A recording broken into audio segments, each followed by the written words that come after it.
नमस्कार दोस्तों, target classes official में आपका स्वागत है। आज हम लोग देखने वाले हैं प्रैक्टिस सेट 34। तो चलते हैं, स्टार्ट करते हैं। पहला क्वेश्चन है, वाक एवं अभिव्यक्ति की स्वतंत्रता के अंतर्गत निम्न में से कौन शामिल है? तो प्रेस की स्वतंत्रता शामिल है, प्रदर्शन एवं विरोध का अधिकार शामिल है, चुप रहने की स्वतंत्रता है, हड़ताल करने का अधिकार नहीं। यानी ऑप्शन क्या हो जाएगा? ऑप्शन डी हो जाएगा। 1, 2, 3। अगला प्रश्न देखते हैं। संविधान के किस अनुच्छेद में यह वर्णित है कि राज्य न्यायपालिका को कार्यपालिका से पृथक करेगा? अनुच्छेद 50। अनुच्छेद 50। अगला प्रश्न, भारत की संसद निम्न से किससे मिलकर बनती है? तो लोकसभा, राज्यसभा और राष्ट्रपति से मिलकर। Option number C. अगला प्रश्न, संविधान सभा के मूल अधिकारों, अल्पसंख्यकों एवं जनजातियों तथा बहिष्कृत प्रभावी क्षेत्र के लिए परामर्शदाता समिति के अध्यक्ष कौन थे? सरदार पटेल। सरदार पटेल। अगला प्रश्न, निम्न में से कौन सा कथन प्रस्तावना के संदर्भ में सही है? तो प्रस्तावना के संदर्भ में प्रस्तावना संविधान का एक भाग है, सही है। Option number A. अगला प्रश्न, देश के शासन में मूलभूत है, देश के शासन में मूलभूत है और विधि बनाने में इन तत्वों को लागू करना राज्य का कर्तव्य होगा। यह निम्न में से किस के संबंध में कहा गया है? तो इसका आंसर होगा राज्य के नीति निर्देशक के तत्व।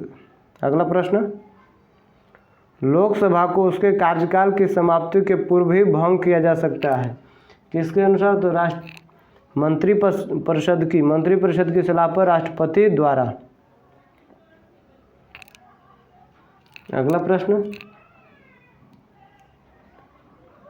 संयुक्त राष्ट्र के किस मुख्य अंग की सदस्य संख्या संयुक्त चार्टर में संशोधन करके 2 बार बढ़ाई गई है?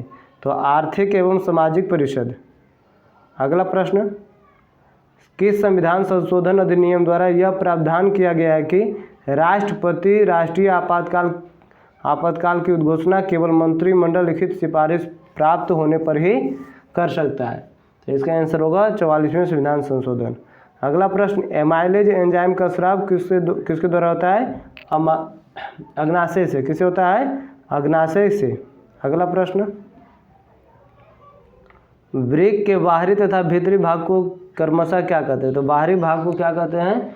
कोर्टेक्स और भीतरी भाग को मेडुला कहते हैं। रक्त शर्करा को नियंत्रित करने वाले इंसुलिन का स्राव किस ग्रंथि से होता है? अग्नाशय ग्रंथि से। किस ग्रंथि से? अग्नाशय ग्रंथि से। अगला प्रश्न, मुद्रास्फीति तथा बेरोजगारी के मध्य के संबंधों को दर्शाता है किस वक्र द्वारा? तो लॉरेंज वक्र। लॉरेंज वक्र द्वारा। अगला प्रश्न, घाटे की वित्तीय व्यवस्था का अर्थव्यवस्था पर क्या प्रभाव पड़ता है?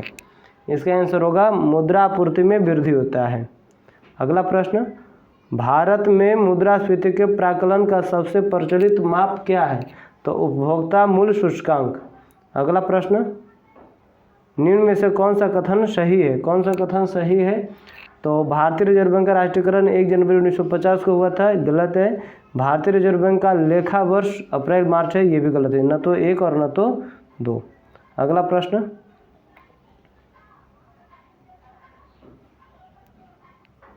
निम्न में कौन व्यापक मुद्रा कहलाती? कौन व्यापक मुद्रा कहलाती? M3। आरबीआई का लेखा वर्ष क्या है? तो 1 जुलाई से 30 जून। 1 जुलाई से 30 जून। अगला प्रश्न, भौतिक मानचित्र में निम्न में से किसे शामिल किया जाता है? तो पर्वत, पठार, मैदान, महासागर। Option number B. 1, 2, 3, 4। अगला प्रश्न, निम्नलिखित में से कौन सुमेलित नहीं है? कौन सुमेलित नहीं है? कोडरमा चांदी, ये सुमेलित नहीं है। अगला प्रश्न, पूर्ण गरीबी का क्या अभिप्राय है? पूर्ण गरीबी का क्या अभिप्राय है? तो पूर्णतः गरीब लोगों की संख्या के रूप में गरीबी। अगला प्रश्न, भारत में कौन सा शहर सबसे पारंपरिक कढ़ाई शैलियों में एक चिकनकारी के लिए प्रसिद्ध है? तो इसका आंसर हो जाएगा लखनऊ। क्या होगा? लखनऊ। निम्न में से कौन सा देश स्थलरुद्ध देश है? स्थलरुद्ध देश कौन है? स्विट्जरलैंड। अगला प्रश्न, कौन सी नदी हिमालय की पूर्ववर्ती नदी है? हिमालय से पहले बने? तो सिंधु, सतलुज, ब्रह्मपुत्र, तीनों। Option number C.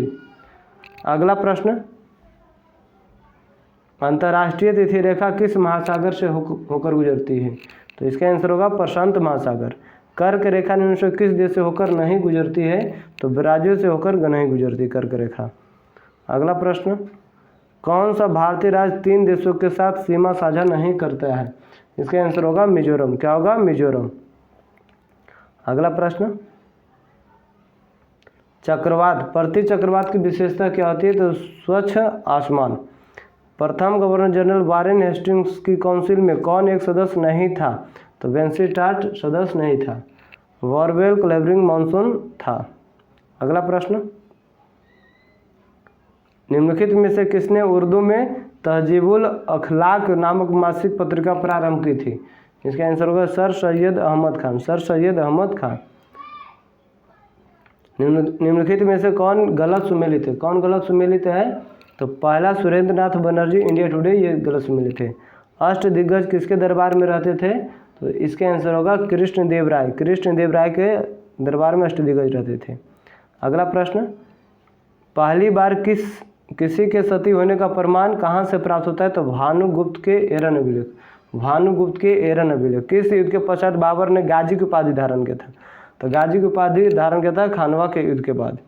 अगला प्रश्न, पूरा पाषाण युग के प्राप्त उपकरणों पर विचार कीजिए।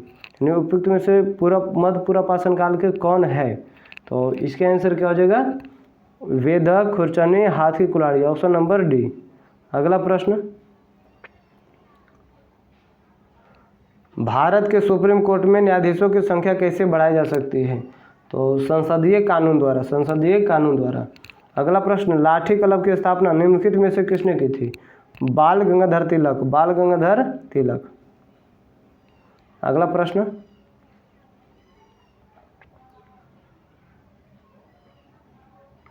निम्नलिखित में कौन चतुराईपूर्ण निष्क्रियता की नीति के साथ जुड़ा हुआ है?